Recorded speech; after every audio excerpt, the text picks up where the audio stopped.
Well, it's time for all of us to get creative. So what do you do when you want to be crafty with your kids, but you can't get to the store? In today's Parenting Navigating the Journey Together, we'll show you how you can use some simple items around the house to make some wonderful pieces of art that will last a lifetime. Maria is just one of dozens of kids trying to figure out ways to let their creative juices flow during this COVID-19 lockdown. I like making sculptures out of things that I can reuse. Just like Mr. Dusty, who really loves to make sculptures out of almost anything he finds. Yes, that Dusty, the Cajun Picasso himself.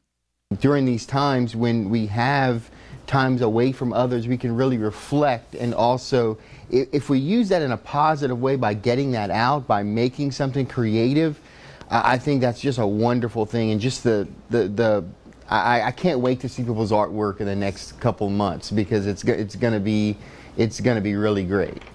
Little things, Dusty says, items that would normally be disregarded can turn into wonderful pieces of art. Every time I open up a Coke or a water bottle or something, I'm not thinking about, ooh, what's inside. I'm like thinking, this is going to be a good eyeball, you know, or something like that. Something to make something from nothing. For artist Margot Baker, yes, wife of KATC's Dave Baker, says while being creative is a big part of art, it's not the only reason kids should embrace it. I think art should be a part of everyone's day, and I think children probably need it the most. It teaches you about different cultures. It makes you a compassionate person. The good thing about art, as you can see, it doesn't really cost anything to do. It just takes a little working of the mind. You can find things at home. You can use all sorts of things, recyclables, things from your kitchen, the backs of printed paper that you get from home, all those papers that you don't know what to do with now, all the stuff in the backpack, flip it over. You can use the back of that. You don't have to go out and spend anything really on supplies. Maybe some crayons, scissors, and glue. If you have that, you can pretty much do anything. So let's say that, your kids want to paint, but you don't have any paint at home. Well, you don't actually have to go to your local store to get any. You just have to walk to your pantry. And everything that you need will most likely be in there.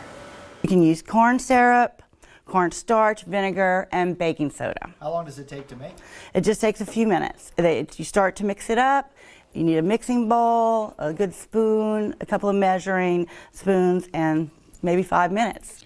So whether your child is a budding artist or just needs a little break from distance learning, there are so many ways to make it happen. All you have to do is look around.